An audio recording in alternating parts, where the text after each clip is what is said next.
ಯಾರು ಮೀಸೆನ ಮೇಲೆತ್ಕೊಂಡು ಓಡ್ತಾರೋ ಅವ್ರ ಮೀಸೆಯನ್ನು ದೇವರು ಕೆಳಗಡೆ ಇಳಿಸೋದನ್ನು ಬಿಡೋದಿಲ್ಲ. ಯಾರು ತನ್ನನ್ನು ತಗ್ಗಿಸ್ಕೊಳ್ತಾರೋ ದೇವರು ಅವನನ್ನು ಮೇಲೆ ಕೆತ್ತಾರೆ. ಪ್ರವಾದಿ ಮೂಲಕ ದೇವರು ಮಾತನಾಡಿದಾಗ ಆ ಮಾತಿಗೆ ನಾನು ಎಲ್ಲಿ ಉಲ್ಲಂಘಿಸಿದ್ದೇನೆ?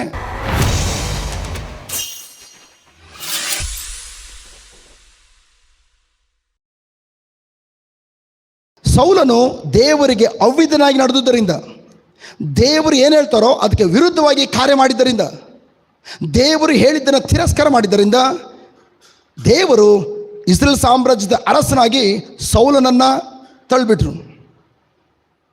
ಅವನ ಶಾಶ್ವತವಾದ ಅರಸ ಎಂಬುದಾಗಿ ದೇವರು ಕರೆದಿದ್ರು. ಆದರೆ ಕೇವಲ 2 ವರ್ಷದಲ್ಲಿ ಅವನನ್ನು ದೇವರು ತಿರಸ್ಕರಿಸಿದರು. ಅದಾದಮೇಲೂ ಕೂಡ ಸುಮಾರು 16 ವರ್ಷಗಳು ರಾಜನ ಪಟ್ಟದಲ್ಲಿ ಇರ್ತಾನೆ. ಈಗ ಅವನ ಒಂದೇ ಒಂದು ಅವಿಧತ್ವದಿಂದ, ಎಲ್ಲರೂ ಹೇಳೋಣ, ಒಂದೇ ಒಂದು ಅವಿಧತ್ವದಿಂದ. ಅವಿಧೇಯತೆ ಅಂದ್ರೇನು? ದೇವರು ಏನಂತ ಹೇಳಿದಾರೋ ಆ ನುಡಿಯನ್ನು ತಿರಸ್ಕರಿಸಿ ಅವನು ಮನಸ್ಸು ಬಂದ ರೀತಿಯಲ್ಲಿ ಕಾರ್ಯ ಮಾಡಿಬಿಟ್ಟ. ಅವನ ಉದ್ದೇಶ ಕರೆಕ್ಟಾಗಿದೆ. ನೀನು ಹೋಗು, ಈ ಅಮಾಲೇಕರನ್ನ ಸಂಪೂರ್ಣವಾಗಿ ಸದೆ ಬಡಿದು ಅಲ್ಲಿ ಒಂದು ಪಿನ್ನನ್ನು ಕೂಡ ನೀನು ತರಬಾರ್ದು, ಎಲ್ಲರನ್ನ ಸಂಹರಿಸು. ಯಾಕೆಂದರೆ ನನ್ನ ಜನರು ಈಜಿಪ್ಟ್ ದೇಶದಿಂದ ಬಿಡುಗಡೆಯಾಗಿ ಹೊರಗಡೆ ಬರುವಾಗ ಇದೇ ಅಮಾಲೇಕರು ನನ್ನ ಜನರಿಗೆ ಚಿತ್ರಹಿಂಸೆ ಕೊಟ್ಟರು, ನನ್ನ ಜನರಿಗೆ ವಿರುದ್ಧ ಯುದ್ಧ ಮಾಡೋಕ್ಕೆ ಬಂದರು. ಅದಕ್ಕೋಸ್ಕರ ಈಗ ನಾನು ಮುಯಿ ತೀರಿಸ್ಕೊಳ್ತಾ ಇದ್ದಾನೆ. ಆ ಜನರಲ್ಲಿ ಒಬ್ಬರು ಉಳಿಸ್ಬೇಡ ಅಂತೇಳಿ ದೇವರು ಹೇಳಿದರು. ಸಾಮೂಲ್ ಪ್ರವಾದಿಯ ಮೂಲಕ ಸೌಲ ಅರಸನಿಗೆ ತಿಳಿಸಿದರು. ಬಟ್ ಸೌಲ ಅರಸನು ಓಕೆ ನಾನು ಅದೇ ಥರ ಮಾಡ್ತೀನಿ ಅಂದ. ವಿಧಿಯನಾದ ಆರಂಭದಲ್ಲಿ ನಾವು ಕೂಡ ಇಲ್ಲಿ ಧ್ಯಾನ ಕೂಟಕ್ಕೆ ಬಂದಾಗ ಇಲ್ಲಿ ದೇವರು ಏನನ್ನು ಮಾತನಾಡ್ತಾರೋ ನಾವು ಕೂಡ ಎಸ್ ಲಾರ್ಡ್, ಹೌದು ನಾನು ಈ ಥರ ನನಗೆ ಹೇಳ್ದಂಗಿತ್ತು, ಹೌದು ನಾನು ಇದನ್ನು ಅಳವಡಿಸ್ಕೊಳ್ಬೇಕು, ನಾನು ತಿದ್ದುಪಡಿ ಮಾಡ್ಕೊಳ್ಬೇಕು, ನಾನು ತಿದ್ದುಕೊಳ್ಬೇಕು ಅಂತೇಳಿ ನಿರ್ಧಾರ ತೆಗೆದುಕೊಳ್ತೀರಿ. ಬಟ್ ಇಲ್ಲಿಂದ ಗೇಟಿಂದ ಆಚೆ ಹೋದಾಗ ಅದನ್ನೇ ಮರ್ತು ಬಿಡ್ತವೆ. ಅದೇ ಥರ ಪ್ರೇರೆ ಇಲ್ಲೂ ಕೂಡ ಸೌಲನು ದೇವರು ಕೊಟ್ಟಂತಹ ಆಜ್ಞೆಯನ್ನು ಅಲ್ಲೆಗೆಳೆದುಬಿಟ್ಟ. ದೇವರು ಅವನನ್ನು ಆಯ್ಕೆ ಮಾಡಿಕೊಂಡು, ಏಕೆಂದರೆ ಅವನ ದೇವರು ಆರಿಸಿಕೊಳ್ಳುವಾಗ ಅವನು ಹೇಳ್ತಾ ಇದ್ದ, ಸ್ವಾಮಿ ನನಗೇನು ಗೊತ್ತಿಲ್ಲ, ನಮ್ಮ ಅಪ್ಪ ನಿನಗೆ ಬುದ್ಧಿ ಇಲ್ಲ ಅಂತೇಳಿ, ನಿನಗೆ ಓದು ಬರೋಕ್ಕೆ ತಲೆಗಂಟಲ್ಲ ಅಂತೇಳಿ ಶಾಲೆ ಸೇರಿಸಲಿಲ್ಲ. ಎರಡನೇದು, ಹೋಗಿ ಅಟ್ಲಿ ಕುರಿಗಳನ್ನ ಮೇಯಿಸ್ಲಿ ಅಂತ ಹೇಳಿದ್ರೆ ಕುರಿಗಳು ಮೇಯಿಸೋಕ್ಕೂ ನನಗೆ ಅಷ್ಟು ಬುದ್ಧಿನೂ ಇಲ್ಲ. ಅದಕ್ಕೆ ನಮ್ಮ ಅಪ್ಪ ನೀನೇನು ಪ್ರಯೋಜನ ಇಲ್ಲ, ಒಂದು 4 ಕತ್ತೆಗಳು ಕೊಡಿಸ್ತಾನೆ, ಕತ್ತೆಗಳನ್ನ ಮೇಯಿಸು ಅಂತೇಳಿ ಕತ್ತೆ ಕಾಯ್ಲಿಕ್ಕೆ ನನ್ನ ಬಿಟ್ಟರು. ನನಗೇನು ಗೊತ್ತಿಲ್ಲ. ಬಟ್ ಆದರೂ ಕೂಡ ನನ್ನ ಕತ್ತೆಗಳನ್ನು ಕಾಯುವಾಗಲೂ ಕೂಡ ಕತ್ತೆ ತಪ್ಪಿಸ್ಕೊಂಡು ಹೋಗಿವೆ ಅಂತ ದೊಡ್ಡ ಶಿಖಾಮಣಿ. ಕತ್ತೆ ಕಾಯ್ದನ್ನು ಕೂಡ ಸರಿಯಾಗಿ ಮಾಡಲಿಲ್ಲ. ಮನೆ ಬಂದಿನ ಕೈ ಬೀಸ್ಕೊಂಡು, ಅಪ್ಪ ಅಪ್ಪ ಇದು ಕತ್ತೆಗಳೆಲ್ಲೋ ಮಿಸ್ ಆಗ್ಬಿಟ್ಟು, ಹೋಗಿ ನನ್ನ ಮಗನ ಹುಡುಕಬ, ಕತ್ತೆ ಕಾಯ್ಲಿಕ್ಕೆಲ್ಲ ಹಾಕಿಲ್ವಲ್ಲ ನೀನು. ಆಗ ಎಲ್ಲರ ಹತ್ರ ಹೋಗಿ, ಅಕ್ಕ ನನ್ನ ಕತ್ತೆಗಳು ನೋಡಿದ್ರ, ಅಣ್ಣ ನನ್ನ ಕತ್ತೆಗಳು ನೋಡ್ರಿ, ಎಲ್ಲ ಹಳ್ಳಿ ಕಡೆ ಹುಡುಕ್ತಾ ಇದ್ದಾನೆ. ಮಾರ್ಗ ಮಧ್ಯದಲ್ಲಿ ದೇವರು ಸಾಮೂಲ್ ಪ್ರವಾದಿನ ಕಳಿಸಿ, ಹೋಗು ಅವನನ್ನು ನಾನು ಇಡೀ ನನ್ನ ಸಾಮ್ರಾಜ್ಯವನ್ನು, ಇಡೀ ನನ್ನ ದೇಶವನ್ನು ಆಳುವಂತಹ ಪ್ರಧಾನಮಂತ್ರಿಯಾಗಿ, ಇಡೀ ದೇಶವನ್ನು ಆಳುವಂಥ ರಾಜನಾಗಿ ನಾನು ಅಭಿಷೇಕ ಮಾಡಲಿಕ್ಕಿದ್ದೇನೆ ಅಂತೇಳಿ ದೇವರು ಸಾಮೂಲ್ ಪ್ರವಾದಿನ ಕಳಿಸಿದಾಗ, ನಿನ್ನನ್ನು ದೇವರು ಆರಿಸ್ಕೊಳ್ತಾರೆ ಎಂಬುದಾಗಿ ಹೇಳುವಾಗ, ನಾನು ದೊಡ್ಡ ಶಿಖಾಮಣಿ, ನನ್ನ ಕೆಲಸಕ್ಕೆ ಬಿಡ್ಬಿಡು, ನಮ್ಮ ಅಪ್ಪನ ಕುರಿಗಳನ್ನು ಮೇಯ್ಸಕ್ಕೆ ಹೋಗ್ತಾಯಿದ್ದೆ, ಹುಡುಕಕ್ಕೆ ಹೋಗ್ತೀನಿ. ನಮ್ಮ ಅಪ್ಪನ ಕುರಿಗಳಲ್ಲ, ನಮ್ಮ ಅಪ್ಪನ ಕತ್ತೆಗಳನ್ನ ಹುಡುಕ್ಲಿಕ್ಕೆ ಹೋಗ್ತಾ ಇದ್ದಾನೆ. ನಮ್ಮ ಅಪ್ಪನ ಕತ್ತೆಗಳನ್ನು ಹುಡುಕ್ತಾ ಹೋದರೆ ಅಪ್ಪ ಬಿಡಲ್ಲ, ಸರ್ರ ಬಿಟಾಯಿಸ್ತಾರೆ, ಬಾರ್ಕೊಳ್ತಾ ಇದ್ಕೊಂಡು. ಸಾಮೂಲ್ ಪ್ರವಾದಿ ಹೇಳ್ತಾನೆ, ನಿನ್ನ ಅಪ್ಪನ ಕತ್ತೆಗಳನ್ನ ಹುಡುಕಬೇಡ, ನಿಮ್ಮ ಅಪ್ಪನ ಕತ್ತೆಗಳನ್ನು ಪರಲೋಕದ ಅಪ್ಪ ಸುಭದ್ರವಾಗಿ ಇಟ್ಟಿದ್ದಾನೆ. ನೀ ದಡ್ಡ ಅಂತೇಳಿ ನಿನ್ನ ಜಾಗದಲ್ಲಿ ಡ್ಯಾಡಿನ ಆ ಕತ್ತೆಗಳನ್ನು ಸುಭದ್ರವಾಗಿ ಒಂದು ಕಡೆ ಇಟ್ಟಿದ್ದಾರೆ, ನಿನ್ನ ಕೈ ಸಿಗ್ತವೆ ಅವು. ಬಟ್ ಈಗ ನಿನ್ನನ್ನು ಕತ್ತೆಗಳನ್ನ ಕಾಯ್ಲಿಕ್ಕೂ ಲಾಯಕ್ಕಿಳಿದು ನಿನ್ನನ್ನು ಈಗ ನಾನು ಅಭಿಷೇಕ ಮಾಡ್ಲಿಕ್ಕೆ ಬಂದಿದ್ದೇನೆ. ಬಟ್ ನೀನು ದೊಡ್ಡ ಶಿಖಾಮಣಿ.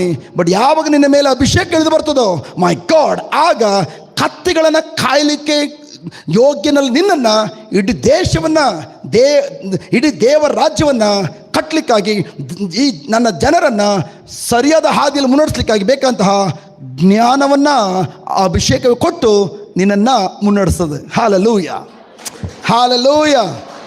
ಅಲೋ ದೊಡ್ಡ ಶಿಖಾಮಣಿಗಳೇ, ನಿಮ್ಮಲ್ಲಿ ಯಾರಾದರೂ ದಡ್ರು ನಿಮ್ಮ ಬೇಡ ಮಾಡಿ ತೋರಿಸಿ, ನಿನ್ನದೇನು ಪ್ರಯೋಜನ ಇಲ್ಲ, ನಿನ್ನದೇನು ಪ್ರಯೋಜನ ಇಲ್ಲ ಅಂತ ಯಾರಾದರೂ ಹೇಳಿದರೆ, ಅಯ್ಯೋ ಬ್ರದರ್ ಚುಚ್ಚು ಬಿಡ್ತು ಬ್ರದರ್, ನನಗೆ ಹಿಂಗೊಂದು ಬಿಡ್ತು ಬ್ರದರ್, ನನ್ನ ಗಂಡನ ಹಿಂಗೆ ಅಂದ್ಬಿಟ್ಟು ನೀನು ಕಟ್ಕೊಂಡಿದ್ದು ಏನೂ ಪ್ರಯೋಜನ ಇಲ್ಲ, ನನ್ನ ಹೆಂಡ್ತಿನ ಹೇಳ್ಬಿಟ್ಲು, ನೀನು ಮದುವೆ ಮಾಡ್ಕೊಂಡಿದ್ದು ಏನೂ ಪ್ರಯೋಜನ ಇಲ್ಲ, ನನ್ನ ಅತ್ತೆ ಹೇಳ್ಬಿಟ್ಲು, ನನ್ನ ಸೊಸೆ ಹೇಳ್ಬಿಟ್ಲು, ಯಾರು ಏನಾದರೂ ಹೇಳ್ಕೊಳ್ಳಿ, ಬಟ್ ಪ್ರೈಸ್ ಗಾಡ್, ಆನಂದ ಪಡಿ. 24 ವರ್ಷಗಳ ಹಿಂದೆ ನನ್ನ ತಂದೆ ತಾಯಿಗಳು, ಇವನು ನನ್ನ ತಂಗಿಯರು, ನನ್ನ ಹೆಂಡತಿ ಎಲ್ಲರೂ ಅದು ಹೇಳಿದ್ದು, ಇವನಿಂದ ಏನೂ ಪ್ರಯೋಜನ ಇಲ್ಲ, ಭೂಮಿಗೆ ಭಾರ ಕುಡುಕಪ್ಪ. ಬಟ್ ಪ್ರೈಸ್ ಬಿಟ್ಟು ಗಾಡ್, ಇವತ್ತು ಥ್ಯಾಂಕ್ ಗಾಡ್, ದೇವರು ನನ್ನ ಜೀವನದಲ್ಲಿ ಏನು ಕಾರ್ಯ ಮಾಡ್ತಿದ್ದಾರೆ, ನನ್ನ ಮೂಲಕ ಏನು ಕಾರ್ಯ ಮಾಡ್ತಿದ್ದಾರೆ ಎಂಬುದಾಗಿ ನೀವೆಲ್ಲರೂ ಕೂಡ ಇವನ್ ಪ್ರಪಂಚದಂತಿರುವಂಥ ಒಂದೊಂದು ವ್ಯಕ್ತಿಗಳು ಕೂಡ ಇವತ್ತು ಕಣ್ಣಾರು ನೋಡ್ತಾ ಇದ್ದೀರಿ. Hallelujah, hallelujah, hallelujah. ನನ್ನ ಪ್ರಿಯ ಸಹೋದರ ಸಹೋದರಿಯರೇ, ಸೌಲನು ಕೂಡ ತನ್ನನ್ನು ತಾನು ತಗ್ಗಿಸಿಕೊಳ್ಳುವಂತಹ ಸ್ವಭಾವ ಹೊಂದಿದ್ದರಿಂದ ದೇವರು ಅವನು ಅಭಿಷೇಕ ಮಾಡಿದರು. ಅಭಿಷೇಕ ಮಾಡಿ ಆದಮೇಲೆ ಅವ್ನಿಗೆ ಗೊತ್ತು ಅವ್ನಿಗೆ ಯುದ್ಧ ಮಾಡೋಕ್ಕಾಗಲ್ಲ. ಕತ್ತಕಾಯನ ಕರ್ಕೊಂಬಂದ್ಬಿಟ್ಟು ನಾಳೆ ಯುದ್ಧಕ್ಕೆ ಹೋಗಿದ್ರೆ ಏನು ಮಾಡ್ತಾನೆ? ಎದ್ಕೊಂಡು ಓಡಿ ಬಂದ್ಬಿಡ್ತಾನೆ. ಬಟ್ ಪ್ರೈಸ್ ಬಿಟ್ಟು ಗಾಡ್, ಆರಂಭದ 2 ವರ್ಷಗಳಲ್ಲಿ ದೇವರೇ ಅವನ ಪರವಾಗಿ ಯುದ್ಧ ಮಾಡಿದ್ರು. ಅವನ ದೊಡ್ಡ ಸಾಮ್ರಾಜ್ಯವನ್ನು ದೊಡ್ಡದಾಗಿ, ಬರೀ ಮೈಸೂರು ಮಾತ್ರ ಅಲ್ಲ, ಈ ಬ್ಯಾಂಗ್ಳೂರಿಗೆ ಆವರಿಸಿದ್ರು, ಅಕ್ಕಪಕ್ಕ ಚೆನ್ನೈ, ತಮಿಳ್ನಾಡು, ಕೇರಳ, ಅಷ್ಟು ದೊಡ್ಡದಾಗಿ ಮಾಡೋಕ್ಕೆ ಸ್ಟಾರ್ಟ್ ಮಾಡಿದ್ರು ರಾಜ್ಯವನ್ನು. ಬಟ್ ಯುದ್ಧವನ್ನು ಇವನು ಮಾಡಲಿಲ್ಲ, ದೇವರು ಅವನ ಪರವಾಗಿ ಯುದ್ಧ ಮಾಡ್ತಾಯಿದ್ರು. ನನ್ನ ಪ್ರೀತಿಯ ಸಹೋದರ ಸಹೋದರಿಯರೇ, ನಾನು ನಿಮಗೆಲ್ಲರೂ ಒಂದು ಗುಡ್ ನ್ಯೂಸ್ ಹೇಳಲಿಕ್ಕೆ ಇಲ್ಲಿದ್ದೇನೆ. ಏನು ಗೊತ್ತಾ? ದೇವರ ಮುಂದೆ ಸೌಲನು ತನ್ನನ್ನು ತಾನು ತಗ್ಗಿಸಿಕೊಂಡಿದ್ದರಿಂದ, ನನಗೇನು ಗೊತ್ತಿಲ್ಲ, ನಾನು ಅತ್ಯಲ್ಪನು, ಎಲ್ಲಿ ತನಕ ಈ ರೀತಿಯ ಮಟ್ಟದಲ್ಲಿ ತನ್ನನ್ನು ತಾನು ತಗ್ಗಿಸ್ಕೊಳ್ತಾ ಇದ್ನೋ, ಬೈಬಲ್ ಹೇಳ್ತದೆ, ಯಾರು ತನ್ನನ್ನು ತಾನು ತಗ್ಗಿಸ್ಕೊಳ್ತಾರೋ ದೇವರು ಅವನನ್ನು ಮೇಲೆ ಕೆತ್ತಾರೆ. ಬಟ್ ಆದರೆ ಯಾರು ನನಗೆ ಗೊತ್ತು ಎಲ್ಲ ಅಂತ ಹೇಳ್ತಾರೋ ಅಂಥ ಅಹಂಕಾರಿಯನ್ನು ದೇವರು ತಗ್ಗಿಸ್ತಾನೆ ಬಿಡೋದಿಲ್ಲ. ಯಾರು ಮೀಸೆನ ಮೇಲೆತ್ಕೊಂಡು ಓಡ್ತಾರೋ ಅವ್ರ ಮೀಸೆನ ದೇವ್ರು ಕೆಳಗಡೆ ಇಳಿಸ್ತಾನೆ ಬಿಡೋದಿಲ್ಲ. ಹಲೋ. ಬಟ್ ಹೆಂಗಸರಿಗೆ ಮೀಸೆ ಇಲ್ಲ, ಅದಕ್ಕೆ ನೀವು ಮೀಸೆ ಮೇಲೆತ್ತೋದಿಲ್ಲ. ನಾವು ಗಂಡಸರು ಮೀಸೆ ಇದೆ ಅದಕ್ಕೆ ನಾವು ಮೀಸೆ ಮೇಲೆತ್ತವೆ. ಕರೆಕ್ಟಾ? ಈ ಮೀಸೆ ಬಗ್ಗೆ ಹೇಳ್ತಾರದ ಅಹಂಕಾರ, ನನ್ನಿಂದಲೇ, ನಾನೇ, ನಾನು ಈ ಅಹಂಕಾರ, ನಾನು ಎಂಬ ಮೀಸೆ. ಈ ಮೀಸೆ ಅಲ್ಲ. ಗಂಡಸರು ಕೂಡ ಕೆಲವರು ಈ ಮೀಸೆ ಇಲ್ಲ, ಹಂಗಾರೆ ಅವ್ರು ಮೀಸೆ ತಿರುಗಿಸಲ್ಲ ಎಂಬುದಾಗಿಲ್ಲ. ಹೆಂಗಸರಿಗೆ ಮೀಸೆ ಇಲ್ಲ, ಅದರದ್ದು ನೀವು ಮೀಸೆ ತಿರುಗಿಸೋದಿಲ್ಲ, ಮೇಲೆತ್ತೋದಿಲ್ಲ ಎಂಬುದಾಗಿಲ್ಲ. ಬದಲಾಗಿ ಅಹಂಕಾರ, ದರ್ಪ, ಗರ್ವ ಇವುಗಳೆಲ್ಲವೂ ಕೂಡ ಪ್ರಿಯರೇ ಮೀಸೆನ ಎತ್ತುವುದಕ್ಕೆ ಸಮಾನವಾಗಿದೆ. ನನ್ನ ಪ್ರೀತಿಯ ಸಹೋದರ ಸಹೋದರಿಯರೇ, ಈ 2 ವರ್ಷದಲ್ಲಿ ದೇವರು ಅವನಿಗೆ ಜಯದ ಮೇಲೆ ಜಯವನ್ನು ಕೊಟ್ಟು ಅವನು ಯಾವುದೇ ಕೆಲಸಕ್ಕೆ ಹಾಕಲಿ ಸಕ್ಸಸ್. ನಂಬರ್ 1 ಆರೋಗ್ಯ, ಸಮಾಧಾನ, ಸಮೃದ್ಧಿ, ಇಡೀ ದೇಶ ಸುಭಿಕ್ಷವಾಗಿ ಸಮೃದ್ಧಿಯಾಗಿ ನಡೀತಾ ಇದೆ. ಯೋಚನೆ ಮಾಡಿ, ನಮ್ಮ ಜೀವನದಲ್ಲಿ ಅದೇ ಥರ ಪ್ರಿಯರೇ, ನಾವೇನು ಕೇಳ್ತೀವಿ ದೇವ್ರು ಕೊಡ್ತಾ ಇರ್ತಾರೆ, ದೇವ್ರು ತುಂಬಿಸ್ತಾ ಇರ್ತಾರೆ. ಏನೇ ಸಮಸ್ಯೆ ಬರಲಿ ದೇವ್ರು ಪರಿಹಾರ ಮಾಡ್ಕೊಂಡು ಹೋಗ್ತಾ ಇರ್ತಾರೆ. ಹೋಗ್ತಾ ಏನಾಗ್ತದೆ ಗೊತ್ತಾ? ದೇವ್ರು ಏನಾದರೂ ಒಂದು ಕಾರ್ಯ ಮಾಡು ಅಂತ ಹೇಳುವಾಗ ಜಸ್ಟ್ ಸ್ಟಾರ್ಟಿಂಗಲ್ಲಿ ಬಂದಾಗ ತೊಂದರೆ ಇಲ್ಲ. 1 ವರ್ಷ ಆಯಿತು, 2 ವರ್ಷ ಆಯಿತು, ಪ್ರಾರ್ಥನೆ ಕೂಡ ಬರ್ತಾ ಇದ್ದಾವೆ. ಎಲ್ಲರೂ ಕೂಡ ಗೊತ್ತಾಯಿತು ಇವರು ಕೂಡ ಈ ಪ್ರಾರ್ಥನೆ ಕೂಡಿಗೆ ಹೋಗ್ತಾ ಇದ್ದಾರೆ ಅಂತೇಳಿ ನಿಮ್ಮ ನೋಡಿ ನಿಮ್ಮ ಜೀವನದಲ್ಲಿ ದೇವರು ಏನೆಲ್ಲ ಅದ್ಭುತ ಕಾರ್ಯಗಳು ಮಾಡ್ತಾ ಇದ್ದಾರೋ, ನಿಮಗೆ ಜೀವನ ಕೊಡ್ತಾ ಇದ್ದಾರೋ ಅದನ್ನೆಲ್ಲ ನೋಡಿ ಅಕ್ಕಪಕ್ಕದವರು ನಿಮ್ಮ ಹಿಂಬಾಲಿಸ್ಕೊಂಡು ಬರ್ತಾ ಇದ್ದಾರೆ. ಅಕ್ಕ ನಾನು ಬರ್ತೀನಿ ಪ್ರಾರ್ಥನೆ ಕೂಟಕ್ಕೆ, ಅಣ್ಣ ನಾನು ಬರ್ತೀನಿ ಬ್ರದರ್ ಅಂತೇಳಿ ಎಲ್ಲರೂ ಪ್ರಾರ್ಥನೆ ಕೂಡ ಬರ್ತಾ ಇದ್ದಾರೆ. ನೀವು ಅನೇಕ ಜನ ಕರ್ಕೊಬರ್ತಾ ಇದ್ದೀರಿ. ಈಗ 2 ವರ್ಷ ಆಗಿದೆ. ಆಗ ಇಲ್ಲಿರುವಂಥ ಯಾರೋ ಅಥವಾ ನಾನು ಅಥವಾ ಇನ್ನೊಬ್ಬರು ಯಾರೋ ಒಬ್ಬರು ನಿಮಗೆ ಬ್ರದರ್ ಚೇರ್ಗಳು ಕೊಳೆಯಾಗಿದೆ, ಸಿಸ್ಟರ್ ಅಥವಾ ಚೇರ್ ಕೊಳೆಯಾಗಿದೆ, ತಗೊಳ್ಳಿ ಬಟ್ಟೆನ ಒಂದು ಸ್ವಲ್ಪ ಒರೆಸ್ಬಿಡಿ ಅಂತ ಹೇಳುವಾಗ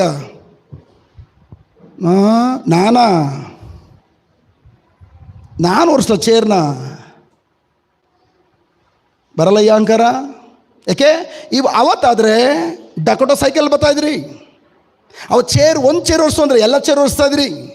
ಬಟ್ ಇವತ್ತು ಮರ್ಸಿಡೀಸ್ ಕಾರಲ್ಲಿ ಬರ್ತಾಯಿದ್ದೀರಿ, ಕೋಟೆಂತರೂ ಬೆಲೆ ಬಾಳೋ ಕಾರಲ್ಲಿ ಬರ್ತಾಯಿದ್ದೀರಿ. ಬಟ್ ನಿಮ್ಮ ಕೈಗೆ ಒಂದು ಬಟ್ಟೆ ಕೊಟ್ಟು ಅದು ಒರೆಸ್ಬಿಡಿ ಅಂತ ಹೇಳಿದ್ರೆ ಒರೆಸ್ತೀವ?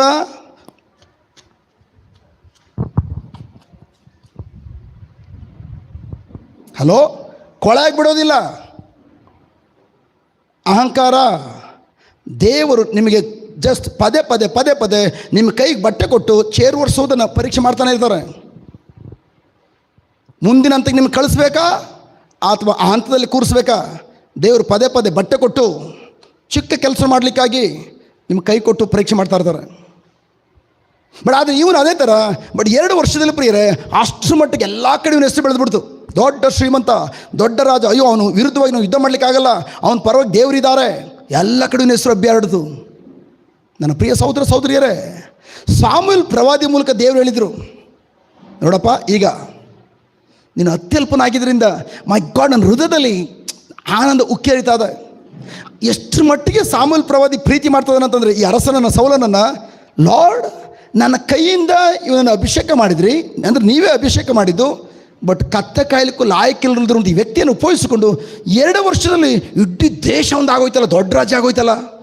ವಾವ್, ಅಷ್ಟರ ಮಟ್ಟಿಗೆ ಸೌಲನ್ನು ಪ್ರೀತಿ ಮಾಡ್ತದಾನೆ. ಬಟ್ ಈಗ ಅದೇ ಸೌಲನ ಮುಂದೆ ದೇವರು ಇದೇ ಪ್ರವಾದಿ ಮೂಲಕ ಹೇಳಿದರು, ಸೌಲನೇ, ನೀನು ಹೋಗಿ ಅಮಾಲೇಕನ ಸದ್ದೆ ಬಡಿದು ಒಬ್ಬರನ್ನು ಉಳಿಸೋಂಗಿಲ್ಲ. ಅಲ್ಲಿ ಪ್ರಾಣಿಗಳು ಪಕ್ಷಿಗಳು ಎಲ್ಲವನ್ನು ಸಂಹಾರ ಮಾಡಿ ಅಲ್ಲಿರೋ ಚಿನ್ನ ಬೆಳ್ಳಿ ಬಂಗಾರ ವಜ್ರ ಹೊಡಿರೆ ಎಲ್ಲವನ್ನು ಬೆಂಕಿ ಹಾಕೊಂಡು ಬರಬೇಕು, ಏನೂ ತರಬಾರ್ದು. ಸಾಮುವೇಲ್ ಪ್ರವಾದಿ ಇದನ್ನು ಹೇಳಿದಾಗ, ಅಂದರೆ ದೇವರ ಅಭಿಷೇಕ ಹೊಂದಿರುವಂತಹ ಪ್ರವಾದಿ ರಾಜನಿಗೆ ಹೇಳಿದ್ಮೇಲೆ ಅವನು ಓಕೆ ಅಂತ ಒಪ್ಕೊಂಡಾದಮೇಲೆ ಹೋಗಿ ಅಲ್ಲಿ ಹೋಗಿ ಯುದ್ಧವನ್ನು ಮಾಡಿ ಎಲ್ಲರೂ ಸಂಹರಿಸಿ ಎಲ್ಲರನ್ನು ಕೊಲೆ ಮಾಡ್ದ. ಆದರೆ ರಾಜನನ್ನು ಉಳಿಸ್ಕೊಂಡು ಕರ್ಕೊಂಡು ಬಿಡ್ತಾನೆ.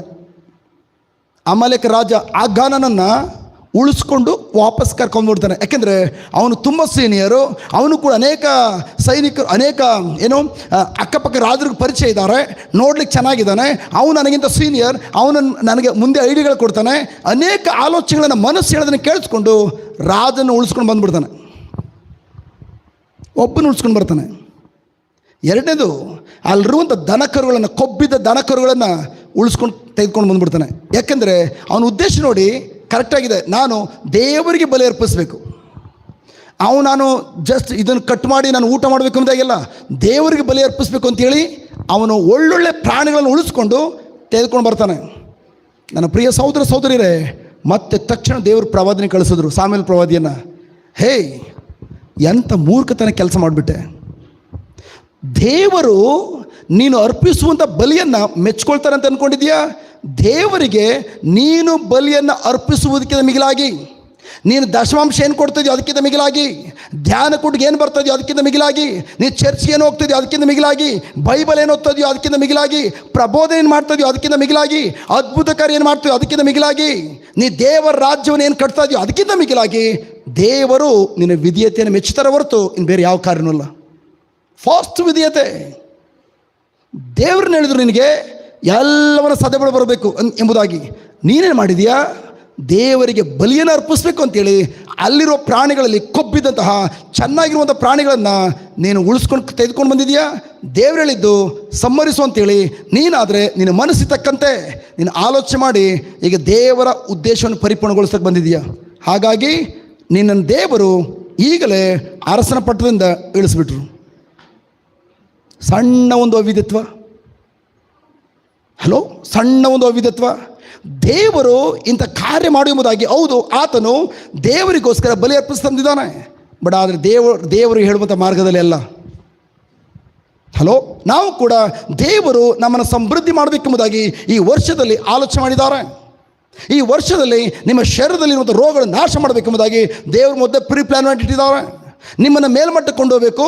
ಈ ವರ್ಷದಲ್ಲಿ ನಿಮ್ಮ ಜೀವನದಲ್ಲಿ ಅಲೌಕಿಕವಾದ ರೀತಿಯಲ್ಲಿ ಎಲ್ಲ ಅದ್ಭುತ ಕಾರ್ಯಗಳು ಸ್ಫೋಟಗೊಳ್ಳಬೇಕು ಎಂಬುದಾಗಿ ದೇವರು ಮೊದಲೇ ಪ್ರಿಪೇರ್ ಮಾಡಿಟ್ಟಿದ್ದಾರೆ. ಬಟ್ ಆದರೆ ಅನೇಕ ಸಂದರ್ಭದಲ್ಲಿ ಹೌದು ಅಂತ ಒಪ್ಕೊಳ್ತೇವೆ, ಆದರೆ ದೇವರು ನನ್ನ ಜೀವನದಲ್ಲಿ ಸ್ಫೋಟಗೊಳ್ಳುವಂಥ ಕಾರ್ಯಗಳನ್ನು ನನ್ನ ಮನಸ್ಸಿಗೆ ತಕ್ಕಂತೆ ವಾಕ್ಯನ ಅರ್ಥ ಮಾಡಿಕೊಂಡು ಆ ಮಾರ್ಗದಲ್ಲಿ ಹೋಗಿ ಅದನ್ನು ಸಂಪೂರ್ಣಗೊಳಿಸ್ಕೋಗಂತ ಹೋಗ್ತೇವೆ.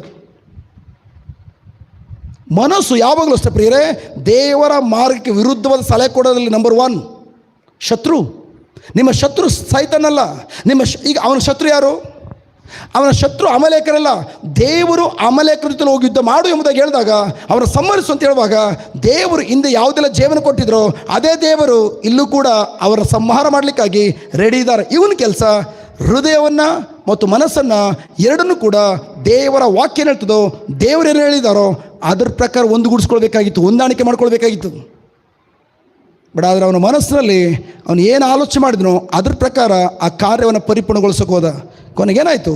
ಅವ್ವಿಧ ನಡೆದ. ಆ ಒಂದು ಅವಿಧತೆ ರಾಜನ ಪಟ್ಟದ ಕೆಳಗೆ ಇಳಿಸಿದ್ದು ಮಾತ್ರ ಅಲ್ಲ ಪ್ರಿಯರೇ, ಈಗ ಯುದ್ಧದಲ್ಲಿ ಹೋಗಿ ಕೊನೆಗೆ ಶತ್ರುಗಳು ಒಂದು ಆಕ್ರಮಣ ಮಾಡುವಾಗ ಹೆದರ್ಕೊಂಡು ಕೊನೆ ಕತ್ತಿ ತೆಗೆದುಕೊಂಡು ಅವನೇ ಚುಚ್ಚಿಕೊಂಡು ಆತ್ಮಹತ್ಯೆ ಮಾಡಿಕೊಂಡ. ಆತ್ಮಹತ್ಯೆ ಕರ್ಕೊಂಡು ಹೋಗ್ತದೆ ಅವಿಧತ್ವೇ. ಅದೇ ದಿನ ಯುದ್ಧದಲ್ಲಿ ಅವನ ವಂಶ ನಿರ್ವಂಶ ಆಗೋಯ್ತು. ಇದ್ದಂಥ ಗಂಡು ಮಕ್ಕಳು 3 ಜನ ಗಂಡು ಮಕ್ಕಳು ಕೂಡ ಸತ್ತೋದ್ರು. ಒಬ್ಬ ಉಳ್ಕೊಳ್ತಾರೆ ಮೊಮ್ಮಗ, ಅವನು ಕೂಡ ಕುಂಟ. ಅವನ ವಂಶ ನಿರ್ವಂಶ ಆಗೋಯ್ತು. ಒಂದೇ ಒಂದು ಅವಿಧತೆ ದೇವರ ಮಾತಿಗೆ ತಪ್ಪಿ ನಡೆದಿದ್ದರಿಂದ. ನನ್ನ ಪ್ರಿಯ ಸಹೋದರ ಸಹೋದರಿಯರೇ, ಪ್ರೈಸ್ ಗಾಡ್. ಅದಕ್ಕೋಸ್ಕರ ವರ್ಷದ ಆರಂಭದಲ್ಲಿ ದೇವರು ನಮ್ಮನ್ನು ತಯಾರಿ ಮಾಡ್ತಾ ಇದ್ದಾರೆ. ಯಾವ ಏರಿಯಾದಲ್ಲಿ ದೇವರಿಗೆ ಅವಿತ ತೋರ್ತಾ ಇದ್ದೀರಿ, ಪ್ರೈಸ್ ಬಿಟ್ಟು ಗಾಡ್, ಆ ಅವಿತ ತೋರುವಂಥ ಏರಿಯಾಗಳು ನಮ್ಗೆ ಗೊತ್ತಾಗೋದಿಲ್ಲ. ಮೇಲ್ನೋಟ್ ನೋಡ್ಲಿಕ್ಕೆ ಹೋದರೆ ಅವನು ಒಳ್ಳೆ ಕೆಲಸ ಮಾಡ್ತಾರನ್ನ ಕಾಣಿಸ್ತದೆ. ಯಾಕೆ? ಅವನು ಉಳಿಸ್ಕೊಂಬಂದ್ಬಿಟ್ಟು ನಮಗೆ ಯೋಚನೆ ಮಾಡೋಣ ಹೋಗಿ ಎಲ್ಲರನ್ನೂ ಸದೆ ಬಡಿದು ಬರ್ತೀನಿ ಅಂತ ಹೋದಲ್ಲ ರಾಜರೇ, ಏನು ಬರುವಾಗ ಕೊಬ್ಬಿದ ಕರುಗಳನ್ನೆಲ್ಲ ಉಳಿಸ್ಕೊಂಬಂದಿದ್ದೀರಿ. ಜಸ್ಟ್ ಆಗ ರಾಜ ಹೇಳ್ತಾನೆ, ನೋಡು ಆಲ್ವೇನ್ ಚೆನ್ನಾಗಿಲ್ವ ಕುರಿಗಳು, ದನಕರುಗಳು, ಕುರಿಗಳು. ರಾಯಪ್ಪ ಅವರೇ ನೋಡಿ ಹಿಂಗೆ ಹೇಳುವಾಗ, ವಾವ್ ಚೆನ್ನಾಗಿದೆ, ಹೌದು ರಾಜರೇ ಚೆನ್ನಾಗಿದೆ. ಇದು ನಮಗೆಲ್ಲ ದೇವರಿಗೆ, ನಮ್ಗೆ ಜಯ ಕೊಟ್ಟರಲ್ಲ, ಜಯ ಕೊಟ್ಟ ದೇವರಿಗೆ ಬಲಿ ಅರ್ಪಿಸ್ಲಿಕ್ಕೆ ತಂದಿದ್ದೇನೆ ಅಂತ ಹೇಳುವಾಗ ನಾವೆಲ್ಲರೂ ಚಪ್ಪಾಳೆ ತಡ್ತಾ ಇದ್ವಿ. ಕರೆಕ್ಟಾ? ಪ್ರಾಮಾಣಿಕ ಹೇಳಿ, ದೇವರಿಗೆ ಬಲಿ ಅರ್ಪಿಸ್ಲಿಕ್ಕೆ ತಂದಿದ್ದೇನೆ ಅಂತ ಹೇಳುವಾಗ ಚಪ್ಪಾಳೆ ತಡ್ತಾ ಇದ್ವಿ. ಆದರೆ ಆಲ್ರೆಡಿ ಅವನು ದೇವರ ಆಜ್ಞೆ ಉಲ್ಲಂಘಿಸಿದ್ದಾನೆ. ಒಂದನ್ನು ಉಳಿಸ್ಬೇಡ ಅಂತ ಹೇಳಿದರು. ಮೇಲ್ನೋಟಕ್ಕೆ ಪ್ರಿಯರೇ ನಾವೆಲ್ಲರೂ ಕೂಡ ದೇವರ ಸೇವೆ ಮಾಡ್ತಾ ಇದ್ದೇವೆ. ಮೇಲ್ನೋಟಕ್ಕೆ ನಾವೆಲ್ಲರೂ ಮಾಡ್ತಿರುವ ಸೇವಾ ಕಾರ್ಯಗಳು ಚೆನ್ನಾಗಿದೆ ಎಂಬುದು ಎಲ್ಲರೂ ಚಪ್ಪಾಳೆ ತಡ್ತಾರೆ. ಬಟ್ ಆದರೆ ನನ್ನ ಮಾತ್ರ ಗೊತ್ತಿದೆ, ನಾನು ಯಾವ ಉದ್ದೇಶ ಇಟ್ಕೊಂಡು ಯಾವ ರೀತಿ ನಾನು ಜನಗಳಿಗೆ ನನ್ನನ್ನು ಪ್ರದರ್ಶನ ಮಾಡ್ಕೊಳ್ತಾ ಇದ್ದಾನೆ. ಪ್ರಮೋಷನ್ ಬರುವಂಥದ್ದು ನಿಮ್ಮ ಹಾರ್ಟ್ ಕಂಡೀಷನ್ ಮೇಲೆ ಪ್ರಿಯರೇ. ಜನರಲ್ಲೂ ಆಶ್ಚರ್ಯ ಪಡ್ತಾರೆ, ಅದ್ಯಾಕೆ ಒಂದು ರಾಜನ ಪಟ್ಟಣ ಕೆಳಗಿಳಿಸ್ಬಿಟ್ರು, ಅವನಲ್ಲಿ ಗೆದ್ದ, ಇಡೀ ದೇಶವನ್ನು ಸೋಲಿಸಿದ, ಸದೆ ಬಡ್ದ, ಬಲಿ ಕೊಡಲಿಕ್ಕಾಗಿ ಕೊಬ್ಬಿದ ಪ್ರಾಣಿಗಳನ್ನು, ಚೆನ್ನಾಗಿರುವಂಥ ಪ್ರಾಣಿಗಳನ್ನು, ಯಾವುದೇ ಐಬಿಲ್ಲ, ಯಾವುದೇ ತೊಂದರೆ ಇಲ್ಲ, ಕಳಂಕ ಇಲ್ಲದಿರುವ ಪ್ರಾಣಿಗಳನ್ನು ಉಳಿಸ್ಕೊಂಡು ತೆಗೆದುಕೊಂಡು ದೇವರಿಗೆ ಬಲಿ ಅರ್ಪಿಸ್ದ. ಆದರೂ ಕೂಡ ಯಾತಕ್ಕಾಗಿ ಇವನು ಸೋತೋದ. ಪ್ರತಿ ತಿಂಗಳು ಧ್ಯಾನ ಕೂಟಕ್ಕೆ ಹೋಗ್ತಾರೆ, ಅನ್ಯ ಭಾಷೆ ಮಾತಾಡ್ತಾರೆ, ನೋಟ್ಸ್ ಬರೀತಾರೆ, ಸೇವ್ ಮಾಡೋಕ್ಕೆ ಹೋಗ್ತಾರೆ. ಆದರೂ ಕೂಡ ಯಾಕೆ ನೆನ್ನೆ ಮೊನ್ನೆ ಬಂದಿರುವಂಥ ವ್ಯಕ್ತಿಗಳು ಮೇಲ್ಮಟ್ಟಕ್ಕೆ ಹೋಗೋ ರೀತಿಯಲ್ಲಿ ಇವರ ಜೀವನದಲ್ಲಿ ಅದ್ಭುತಗಳಾಗ್ತಾಯಿಲ್ಲ. ಎಲ್ಲರೂ ಕೇಳ್ತಾರೆ, ಬಟ್ ಅದಕ್ಕೆಲ್ಲ ಉತ್ತರ ನಿಮ್ಮ ಒಳಗಡೆ, ನನ್ನ ಒಳಗಡೆ ಇದೆ. ಹಲೋ, ಅವರು ಗೊತ್ತಿಲ್ಲ ಪ್ರಿಯರೇ. ನನ್ನನ್ನು ಹೊರಗಡೆ ನೋಟದಲ್ಲಿ ನೋಡುವಾಗ ಜಸ್ಟ್ ಇವನು ಬ್ರದರ್ ಎಲ್ಲ ಕಡೆ ಹೋಗಿ ಪ್ರಬೋಧನೆ ಮಾಡ್ತಾರೆ, ಅವರು ಹೋಗಿ ಸೇವೆ ಮಾಡ್ತಾರೆ, ಎಲ್ಲ ಮಾಡ್ತಾರೆ. ಬಟ್ ಯಾಕೆ ಇವರು ಮೇಲ್ಮಟ್ಟಕ್ಕೆ ಬರೋಕ್ಕಾಗ್ತಾಯಿಲ್ಲ? ಯಾಕೆ ಇವರು ಪ್ರಾರ್ಥನೆ ಮಾಡಿದಂಥ ವೈಯಕ್ತಿಕ ಕಾರ್ಯಗಳನ್ನ ಕೈ ಹುಡ್ತಾಯಿಲ್ಲ? ಚೋರ್ ಪಂಚರಗಳು ನನಗೆ ಮಾತ್ರ ಗೊತ್ತು ಪ್ರಿಯರೇ. ಯಾವ ಏರಿಯಾದಲ್ಲಿ ಪ್ರವಾದಿ ಮೂಲಕ ದೇವರು ಏನು ತಿಳಿಸ್ತಾರೋ ಅದಕ್ಕೆ ಎಲ್ಲೆಲ್ಲಿ ಅವಿದೆ ತೋರ್ತಾ ಇದ್ದಾನೆ. ಪ್ರವಾದಿ ಮೂಲಕ ದೇವರು ಮಾತನಾಡಿದಾಗ ಆ ಮಾತಿಗೆ ನಾನು ಎಲ್ಲಿ ಉಲ್ಲಂಘಿಸಿದ್ದೇನೆ, ಇದನ್ನು ನೀವು ಕರೆಕ್ಷನ್ ಮಾಡ್ಕೊಳ್ಳಿಲ್ವಾ? ಅದ್ಭುತ ಕಾರ್ಯಗಳನ್ನು ಸ್ಫೋಟಗೊಳ್ಳಲಿಕ್ಕಾಗಿ ದೇವರು ಅದ್ಭುತ ಕಾರ್ಯಗಳನ್ನು ಸ್ಫೋಟಗೊಳಿಸಲಿಕ್ಕಿದ್ರೂ ಕೂಡ ಆ ಸ್ಫೋಟಗೊಳಿಸುವಂಥ ಅದ್ಭುತ ಕಾರ್ಯಗಳನ್ನು ನಾವು ಯಾವ ಕಣ್ಣು ಟೇಸ್ಟ್ ಮಾಡಲಿಕ್ಕೆ ಸಾಧ್ಯ ಇಲ್ಲ, ನೋಡ್ಲಿಕ್ಕೆ ಸಾಧ್ಯವಾಗೋದಿಲ್ಲ.